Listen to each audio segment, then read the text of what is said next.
pessoas, eu sou a Aninha, sejam muito bem-vindos ao Historiando a Moda. Nossa aula hoje é sobre vestes litúrgicas e por que seria impossível que o sumo pontífice da Igreja Católica usasse um casaco assim.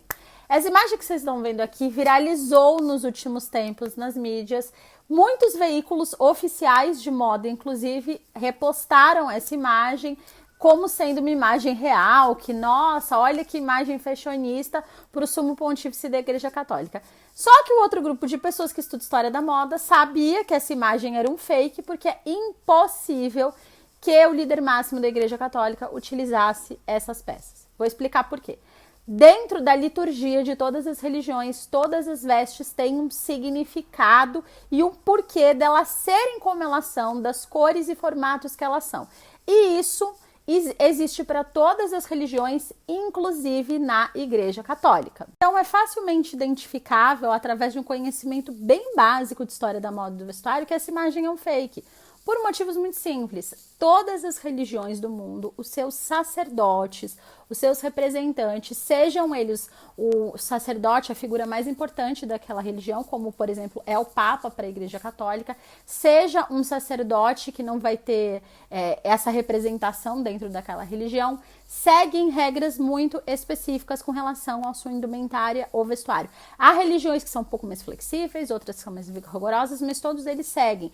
E essas regras são carregadas de simbologia e significado, que representam muito do histórico, dos valores, dos princípios que aquelas religiões apregoam, tanto para os seus fiéis, sacerdotes dentro da igreja. E também elas cumprem uma função de identificar quem é aquela pessoa numa estrutura religiosa e uma identificação daquela. A gente fala de história da moda, a gente entender como funciona o sistema das vestes litúrgicas e religiosas das religiões ao redor do mundo faz parte deste conhecimento, ainda que eu não saiba detalhadamente o que significa cada componente daquela veste, que se eu for me debruçar e falar sobre aquela veste, eu preciso estudar a simbologia por trás dela para que eu explique qual o significado que cada uma das peças tem dentro dessa religião, e seja qual religião for, todas elas têm uma simbologia, um significado importante.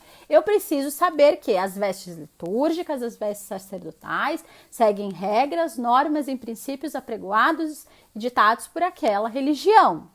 Então, ao se deparar com essa imagem, qualquer pessoa com o mínimo de conhecimento da história da moda conseguiria perceber esse anacronismo. E por que essa imagem seria anacrônica? Muito simples, porque como a gente tem todo um histórico milenar dentro de uma religião com muitos seguidores ao redor do mundo, e a figura mais importante daquela religião durante muitos séculos se vestiu exatamente da mesma forma, a tradição dentro daquela estrutura religiosa é muito importante. Portanto, seria impossível que esta figura utilizasse uma peça que dite para o mundo uma mensagem que nada tem a ver com aqueles princípios, valores e conceitos que aquela religião específica apregoa. E isso pode ser aplicado em qualquer religião ao redor do mundo, principalmente se a gente pegar essas religiões que têm um número muito grande de fiéis e seguidores, em que o simbolismo e o histórico dessa religião é muito importante para essa estrutura religiosa, é muito importante para os sacerdotes e para os fiéis dessa religião. E aí é que a gente entra com o conhecimento também de antropologia, sociologia, aliado a ciências essas que vão nos ajudar a explicar a formação das sociedades, que vão nos ajudar e são apoio conjuntamente com a história da moda para a gente aplicar, estudar o vestuário, estudar a própria moda e entender qual é o espaço e o contexto que essas roupas existem, qual a simbologia, qual o significado que essas peças possuem, ajudam a explicar em figuras que ocupam lugares de poder. Figuras que ocupam lugares de poder na estrutura social normalmente têm, aliado ao seu vestuário ou à sua moda, uma simbologia e um significado muito intenso. Por isso que o conhecimento de história da moda é tão importante, para a gente se deparar com essa imagem, entender o anacronismo dela e, à primeira vista, já identificar isso como um fake, sem precisar de nenhum outro recurso. Porque mesmo com o avanço da inteligência artificial, esse conhecimento de história da moda te faria ver que essa imagem não teria como ser de verdade.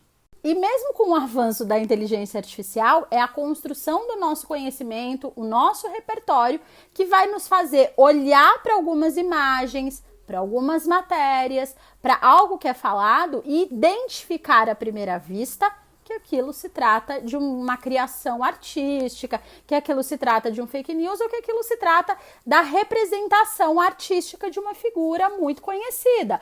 Porque a arte representar figuras que ocupam espaços de poder é milenário, que foi o caso dessa imagem aqui. Simplesmente um artista utilizou uma figura muito conhecida, que ocupa um espaço de poder, porque essa imagem foi o melhor exemplo que eu podia usar da importância que a história da moda tem, né? Por que a gente precisa ter esse conhecimento e construir um repertório muito solidificado, que é muito mais vasto, muito mais amplo do que ficar achando que moda se resume a look do dia. Veículos de moda que divulgaram essa imagem como sendo real mostraram um bom conhecimento de história da moda, evitaria isso. Uma boa pesquisa de origem dessa imagem também evitaria isso. Então o problema a gente não está na inteligência artificial, mas na forma como a gente tem usado as mídias sociais e principalmente na nossa falta de cuidado e de atenção em estudar e entender um assunto.